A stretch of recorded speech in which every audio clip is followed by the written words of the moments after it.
La guillotina, la Declaración de los Derechos del Hombre, Napoleón. Bueno, todo esto tiene su origen aquí, en la Revolución Francesa. Vamos a desgranar cómo, en solo 10 años, Francia pasó de ser una monarquía absoluta a convertirse en una república, en un proceso que, la verdad, cambió el mundo para siempre. Para entender qué pasó, tenemos que viajar primero al Palacio de Versalles. A ver, a finales del siglo XVIII, Francia estaba literalmente en la quiebra. Pero mientras la gente de la calle pasaba hambre, el rey Luis XVI y la reina María Antonieta vivían en su propia burbuja, gastando auténticas fortunas en fiestas y lujos, vamos, completamente desconectados de la realidad del país. Pero ojo, que el problema no era solo esa desconexión, ¿eh? Francia era un auténtico polvorín a punto de estallar. Y todo por culpa de una estructura social que era profundamente injusta y también por unas ideas nuevas que empezaban a circular y que eran bastante peligrosas para el rey. Y aquí está el meollo de la injusticia. La sociedad francesa se dividía en tres estamentos. Por un lado, el clero y la nobleza, que eran una minoría minúscula, pero que controlaban casi toda la riqueza. Y lo más increíble de todo, no pagaban impuestos. Cero. Toda la carga, todo el peso de mantener el Estado recaía sobre el llamado tercer estamento, o sea, sobre el 97% de la población. Una locura. Y mientras pasaba todo esto, por toda Francia se extendían como la pólvora unas ideas nuevas y bastante incendiarias, gracias a la Ilustración. Filósofos y pensadores empezaron a decir que la razón, y no la tradición o la sangre, debía gobernar la sociedad. Y de repente empiezan a sonar palabras muy peligrosas para la monarquía: derechos naturales, igualdad ante la ley, soberanía popular. Esto era un ataque directo a los cimientos del sistema.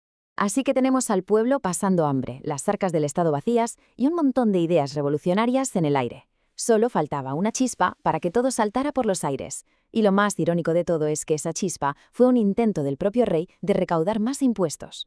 Para intentar arreglar el desastre económico, al rey no se le ocurre otra cosa que convocar los Estados Generales, una especie de parlamento con representantes de los tres estamentos. Pero claro, había truco. El sistema de votación era una trampa. Cada estamento tenía un único voto. ¿Qué significaba esto? Pues que el clero y la nobleza, que siempre iban de la mano, sumaban 2 votos contra 1. El tercer estamento, que representaba a casi toda la nación, no tenía ninguna posibilidad de que se aprobara nada. Su voz no valía nada. Hartos, hasta las narices de que les tomaran el pelo, los delegados del tercer estamento hicieron algo impensable.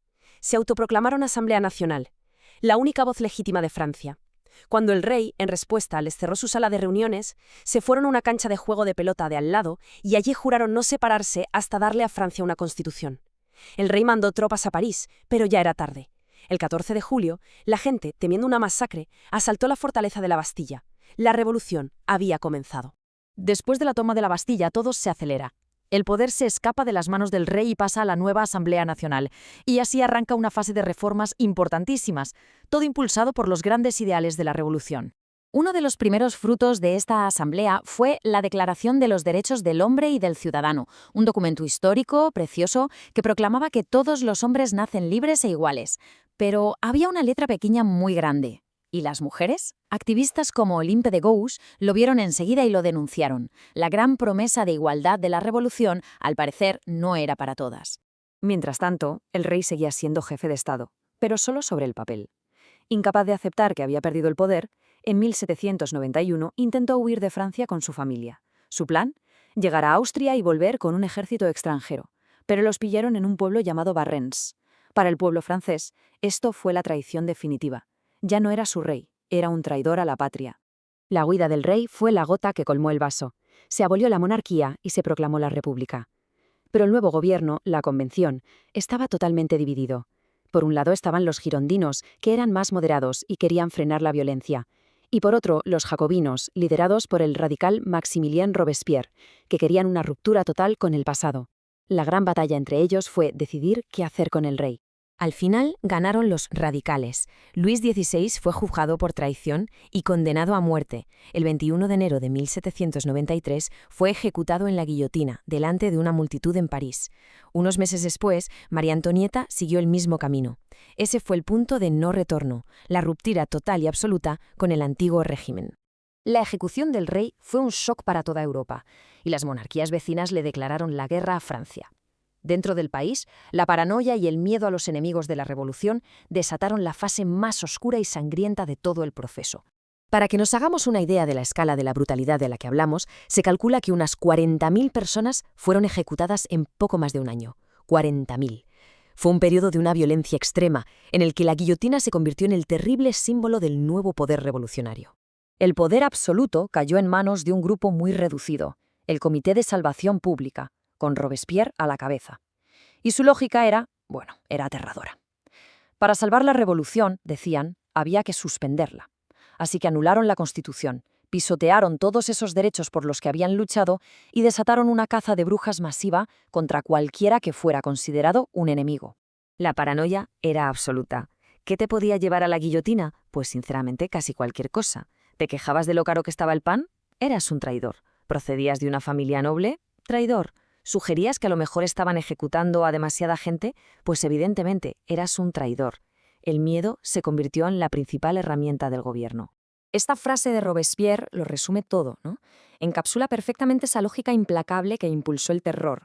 Para él y para los jacobinos, el fin, crear una república de la virtud, justificaba cualquier medio, incluida la eliminación física de cualquiera que se interpusiera en su camino. Daba igual quién fuera. Al final, la espiral de violencia se volvió loca y empezó a devorar a sus propios creadores. Robespierre, cada vez más paranoico, veía traidores por todas partes. Y llegó al punto de ejecutar a antiguos compañeros de revolución, como Danton, simplemente porque se atrevieron a pedir un poco de moderación. En la Francia de Robespierre, pedir el fin del terror era un billete directo para morir en él. Nadie, absolutamente nadie, estaba a salvo. Esta fase tan extrema del terror duró solo unos meses, pero fue suficiente para dejar a Francia completamente exhausta y hundida en el caos. La propia revolución había creado, sin saberlo, las condiciones perfectas para que apareciera un nuevo líder autoritario. Y al final, los que quedaban en la convención actuaron por puro pánico, por instinto de supervivencia. Viendo la que se venía encima y temiendo ser los siguientes en la lista, se revolvieron contra Robespierre y lo acusaron de tiranía. Al día siguiente, el gran arquitecto del terror probó su propia medicina, la guillotina. Su muerte marcó el fin de la etapa más sangrienta de la revolución. Después de la caída de Robespierre, un nuevo gobierno, el Directorio, intentó estabilizar las cosas, pero era débil, corrupto e impopular. Francia seguía en guerra contra media Europa, y la gente de la calle lo único que quería era orden y estabilidad de una vez. La pregunta estaba en el aire. ¿Quién podía ofrecer eso?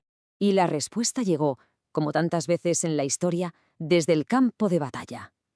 Un general joven, brillante y tremendamente ambicioso, Napoleón Bonaparte, se estaba convirtiendo en un héroe nacional gracias a sus espectaculares victorias militares. Para un país que ansiaba el orden, él parecía la personificación de la fuerza y la gloria. Napoleón vio la debilidad del gobierno, volvió a París y el 9 de noviembre de 1799 dio un golpe de Estado. Se nombró a sí mismo primer cónsul, concentrando en sus manos todo el poder. Para la mayoría de los historiadores, ese es, efectivamente, el fin de la Revolución Francesa. Y al final, ¿qué nos queda de todo esto? La Revolución Francesa cambió el mundo, eso es innegable. Nos dejó los ideales de libertad e igualdad y la idea de que la gente puede derrocar a los tiranos, pero también nos dejó una terrible advertencia con el terror y la gran ironía de una revolución que empezó luchando por la libertad y acabó coronando un emperador. La pregunta que nos deja sigue resonando hoy. ¿Es un modelo a seguir o un aviso sobre los peligros del poder sin control?